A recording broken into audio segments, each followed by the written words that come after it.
If you're a roof cleaning company and you're looking to grow in 2026, but you're not certain what digital marketing strategies you should be looking into, should you be trying to team up with an SEO agency that specializes in roof cleaning or a PPC agency that specializes in roof cleaning?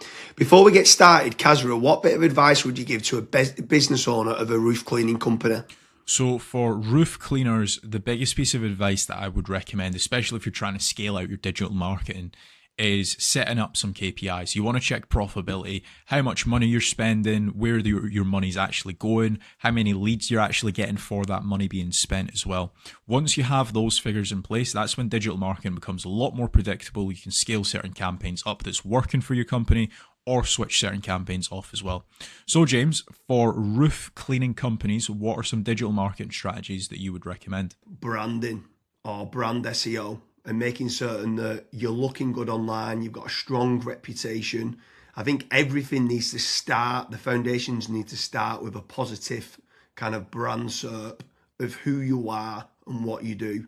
So a SERP stands for search engine results page, and getting that branding right across the board then can lead on to other things of what you can be doing. It will improve your conversion rate on paid ads or social media. Any leads that you get in, the conversion rate would be good. If at the 11th hour, they're going to decide who you're going to go with, branding, I think, becomes very, very important. So I'd say that's the first thing that people need to get right for all digital marketing strategies.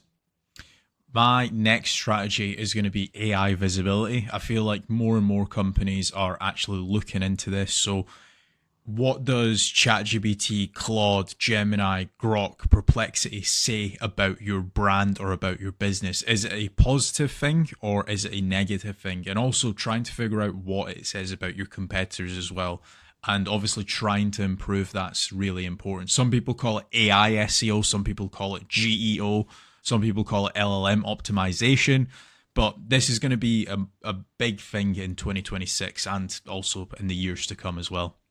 Yeah, I think that's a huge strategy that people need to be looking at with regards to artificial intelligence. More and more people are obviously using AI.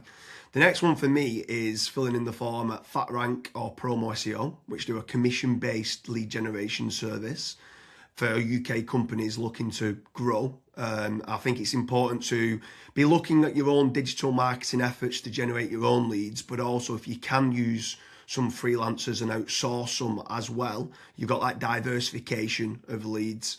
So head on over to fatrank.com, fill in the form and see whether they can help you with a no risk supply of inquiries. Promise you'll also do a very similar performance-based lead generation service as well that you might want to fill in the form with there, and just double check whether you can go and get a third party lead generation company to top up and start generating you some leads for your business to grow in 2026. Yeah, and then next on the list is Google Business Profiles, so Google Map listings. This is like local SEO where you basically just try and get more reviews. You build out your Google Business Profile in your local area. Now, there's pros and cons to this. I think the biggest pro is that once it is actually ranking, you're going to be consistently generating leads. However, to get from nowhere, like let's say you do not have a Google Maps listing at all, to get it ranking to position number one, the issue you've got with that is there might be, let's say, a 60 or 100 review deficit. And to obviously get those reviews, you need leads. So it's one of those things. It's like the chicken and the egg.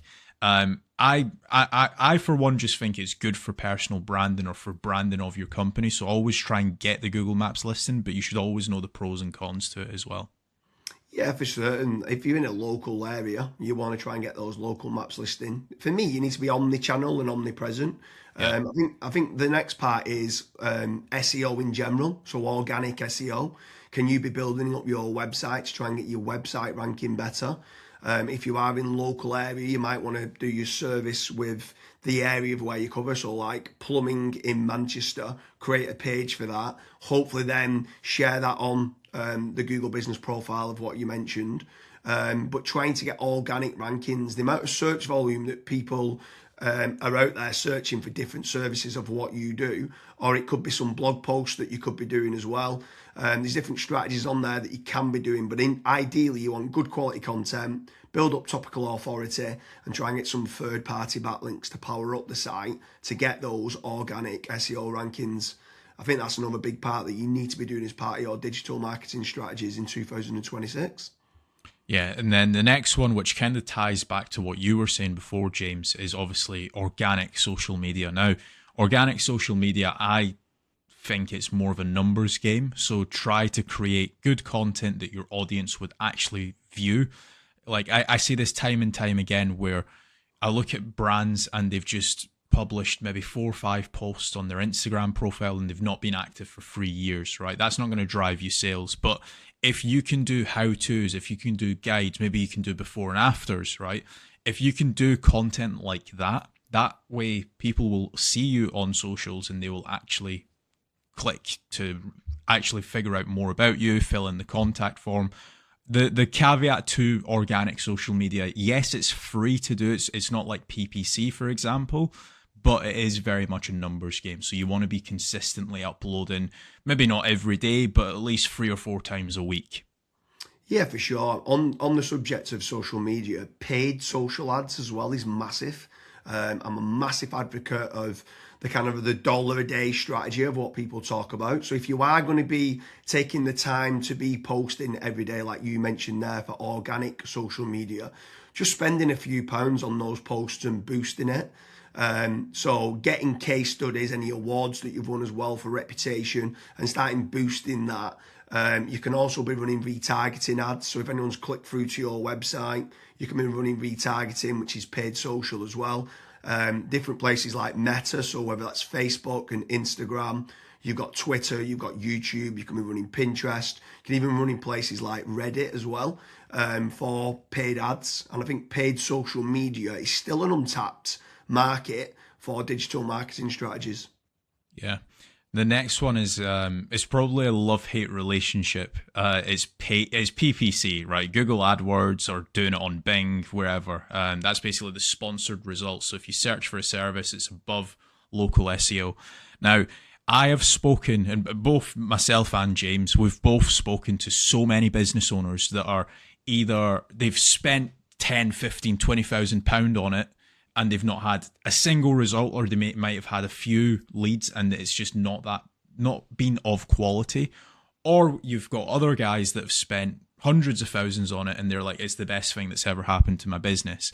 Now, the reason why people are either they absolutely love it or they absolutely hate it is probably down to how it's been set up. Like there's so many different nuances to PPC, like for example, having a really proactive negative keyword list, making certain that you have a set of banned IPs. Like, for example, your competitors could be clicking on your ads and that's deemed as what's called click fraud. Making certain that you've got a high converting landing page, making certain that you KPI your sales team. So when a PPC lead comes in, that is one of the first priorities that they actually take when it comes to contacting the lead. There's all of these different nuances, and if you're not on the ball with PPC, it's probably not going to work for your business. However, if you've got a really good, well-refined sales team, you've got a really good landing page, you've got a well-kept, up-to-date negative keyword list, you are using click fraud software, at that point, it will actually probably perform well for you. But again, just know the pros and cons to PPC.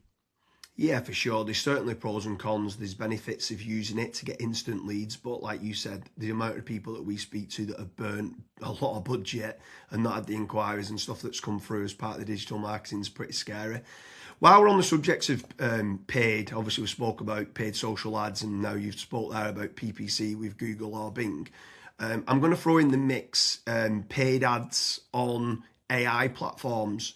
It's not fully rolled out as we're doing this video, but I know that ChatGPT are looking to try and roll out ChatGPT ads. Claude, Perplexity, other kind of LLMs might start rolling it out in 2026. I think if you're one of the early adopters and innovators to get on there, I think you could be getting cheap leads or cheap contact form submissions. So it's something to look out for, of doing paid AI listings and ads. I think that could be something to look out for in 2026. Next on the list, and this is a little bit out of control. You do obviously have like forums that you can get your brand mentioned in, like for example Reddit and Quora. That very much comes down to the after fact, like where are your customers that you've been dealing with previously? Are they actually raving and shouting about you? If they are, then that's a very good resource of getting other people recommending you. So if you can get that, again, it's a little bit out of your control, but asking for reviews, asking for them to recommend you to friends, to people, that can obviously generate you a decent amount of leads and inquiries as well.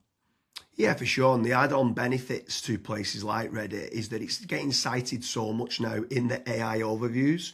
So when you spoke there early on about AI visibility, if you can try to get a positive kind of lot of people talking about the products and services of what you do and some reviews on there, it's indirectly then going to help you, or directly actually is going to help you with AI visibility. And then the last one for me is tradesman websites, so like Check a Trade, Bark, or teaming up with a third party lead generation company. Something I would say with all of these practices, Kazra touched on earlier about making certain that you understand your KPIs and your ROAS, return on ad spend. I think it's very important for business owners that are doing any sort of digital marketing to be tracking how much time and effort's being put into, let's say, running organic social media or running paid ads. Everything should have KPIs put in place. And this is exactly the same then with tradesman websites like Check a Trade, Bark, Rated People, My Builder. These could all be amazing platforms to generate leads that could get you a positive return on investment. And if you do, you should continue to be using those platforms. There's certain lead generation companies out there as well that could generate you quite a lot of leads. They could be using organic SEO or PPC or social media ads to generate you those leads. But if they are getting you a positive return on investment, again, I'm all for it as part of your digital marketing strategies. But I just want to repeat one more time with regards to FatRank and Promo SEO.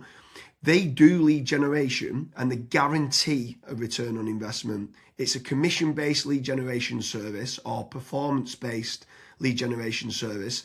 So make sure you head on over there, fill in the form. That could just be one part of generating leads of many. You should be trying to generate your own. You should never have a single point of failure, and you should be trying to get that diversification. But make sure you head on over to Promo SEO or FatRank lead generation service as part of your digital marketing efforts in 2026. Thank you very much, Kazra.